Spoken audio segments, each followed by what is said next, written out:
Fine. Assalamualaikum warahmatullahi wabarakatuh. Welcome all. How are you today? I hope you are well. Oke, di sini saya sebagai mahasiswi Universitas Primagraha jurusan manajemen. Oke, di sini saya akan mempresentasikan bisnis plan dengan judul Kedai Nagi. Nah, kenapa sih saya mempresentasikan bisnis plan ini?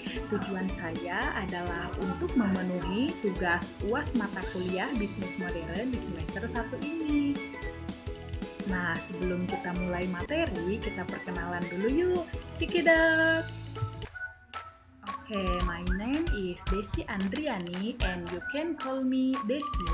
I'm here because I'm going to give a presentation of modern business lesson, and this lesson is taught by Miss Adisya Maya Andara SPD MM, and you can call me Desi, and you can find me at Instagram at DESIAND25_.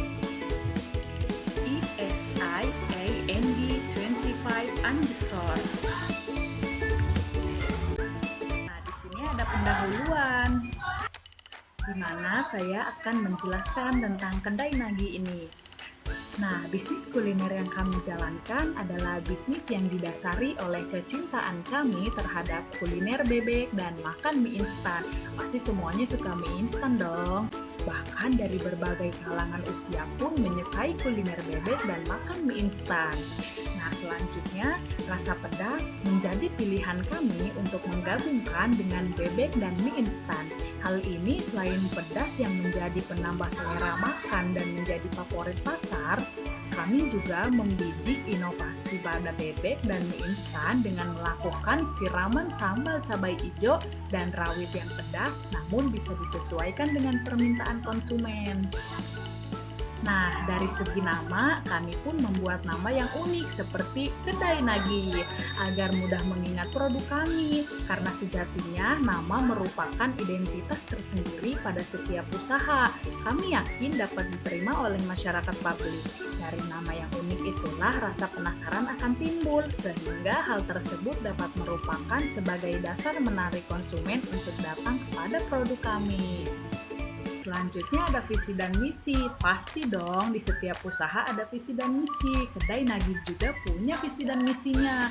Nah, untuk visi ini menciptakan sebuah bisnis yang unggul dengan keunikan nama dan kualitas rasa yang terbaik. Untuk misi ada 5, yaitu menjaga kualitas rasa produk untuk menjadikan bisnis yang unggul. Selanjutnya ada memberikan pelayanan terbaik bagi konsumen, memberikan kesan terbaik bagi konsumen, menjadikan konsumen loyal terhadap produk bisnis, dan terakhir konsisten dalam cita rasa produk. Nah, tidak lupa dengan visi dan misi, kita juga mempunyai konsep usaha, di mana Kedai Nagi ini adalah nama tempat yang kami jalankan. Ruangan ini berukuran 3x5 meter, dan Kedai Nagi ini menjual menu-menu makanan yang namanya unik, berbeda dari yang lain, dan disukai oleh konsumen. Menu makanan yang ditawarkan di Kedai Nagi ini yaitu ada bejo atau bisa disebut bebek ijo, dan nila, di mana bisa disebut juga dengan mie gila.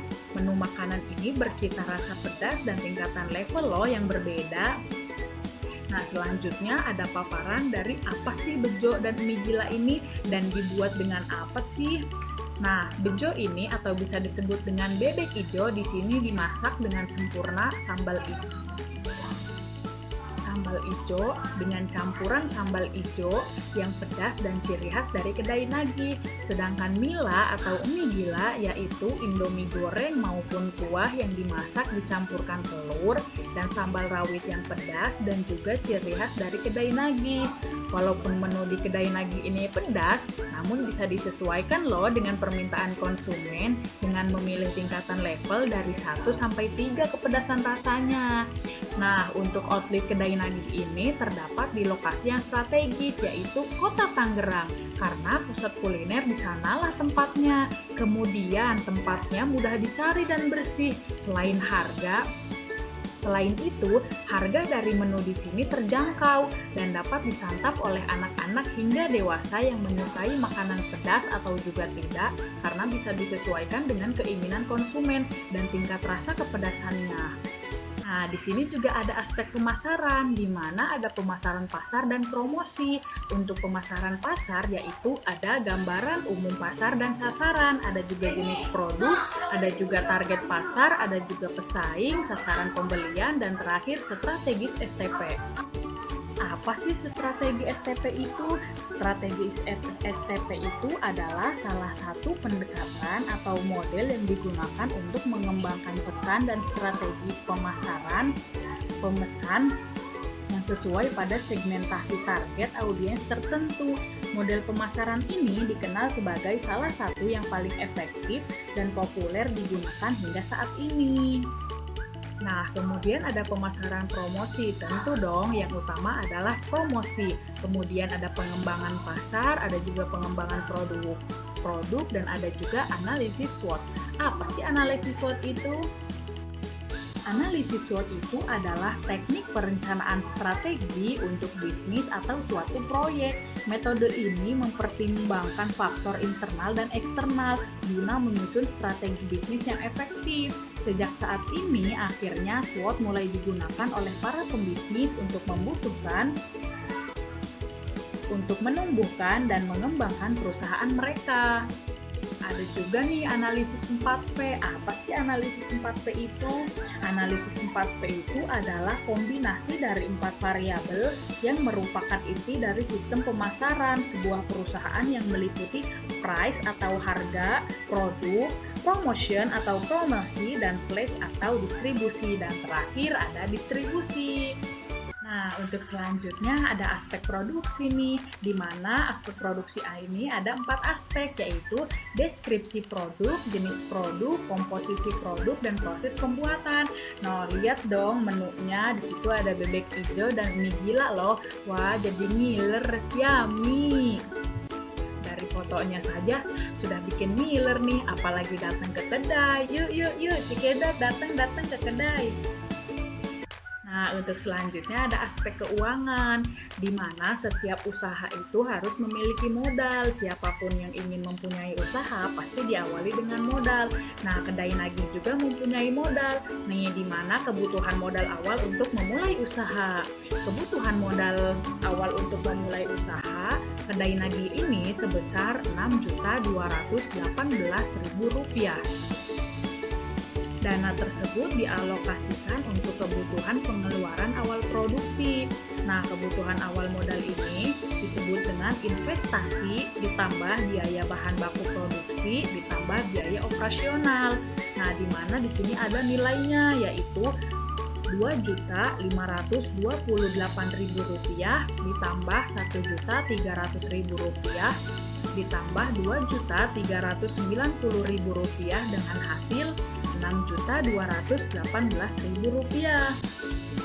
Ada juga nih total biayanya, di mana biaya investasi senilai Rp2.528.000 per tahun, ada juga produksi Rp75.337.000 per tahun, ada juga biaya operasional senilai Rp26.280.000 per tahun, dan ada biaya penyusutan juga senilai Rp1.569.000 per tahun. Nah, untuk HPP, apa sih HPP itu?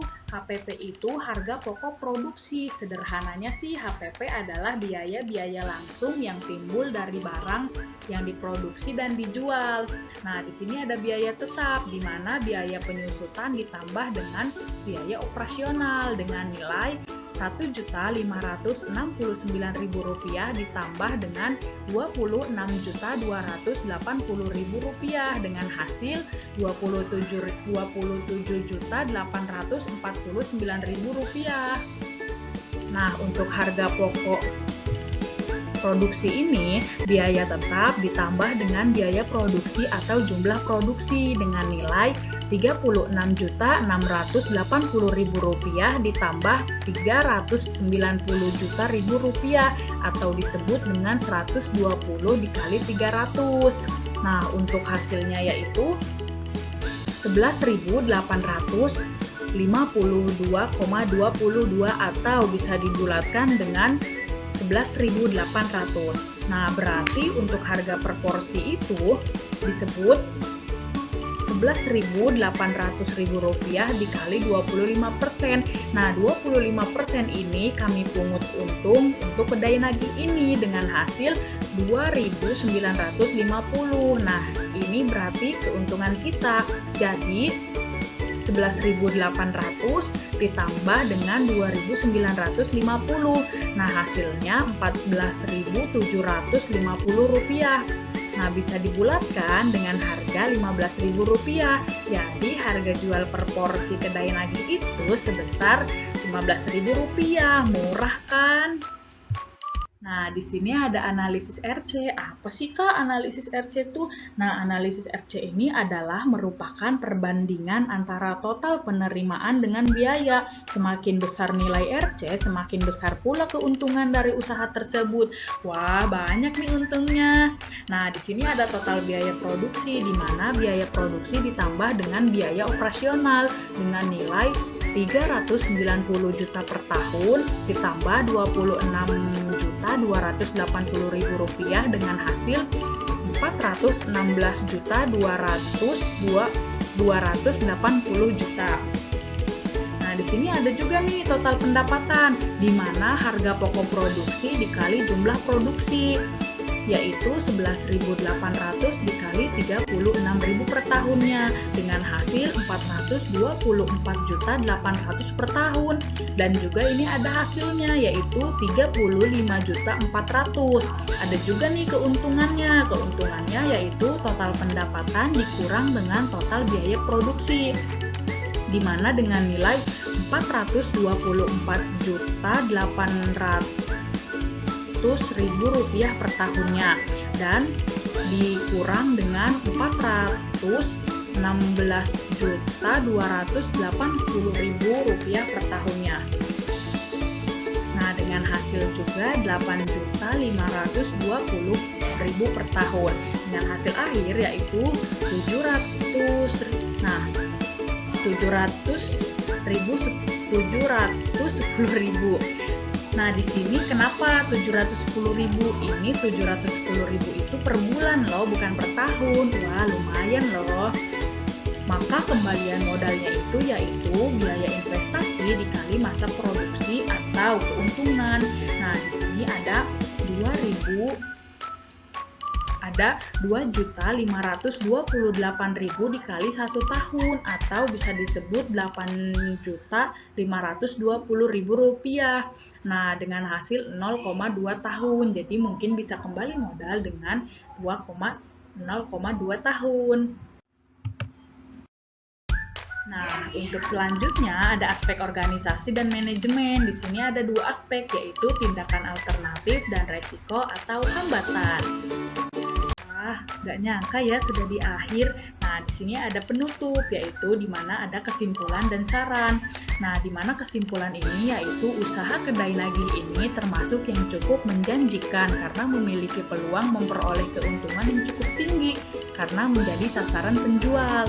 Diharapkan bisnis ini bisa bersaing dengan makanan lain dan menjadikan suatu tren di masyarakat karena harga yang terjangkau dan produk yang menyenangkan dan mengenyangkan perut. Nah, untuk saran, dari proposal bisnis ini diharapkan usaha ini dapat berjalan lancar sesuai yang diharapkan dan diminati konsumen. Saran dari saya yaitu berbisnis apapun produknya harus mempunyai kreativitas yang tinggi dan inovatif sehingga konsumen tidak bosan atau jenuh dan konsumen harus bisa loyal terhadap produk yang dibuat. Hal terpenting juga memperhatikan minat masyarakat untuk mengembangkan produk dan perubahan selera konsumen. Okay, and the last, thank you for your attention and thank you for watching. See you and next time. Oke, semoga apa yang telah saya sampaikan bisa bermanfaat untuk teman-teman. See you. Wassalamualaikum warahmatullahi wabarakatuh.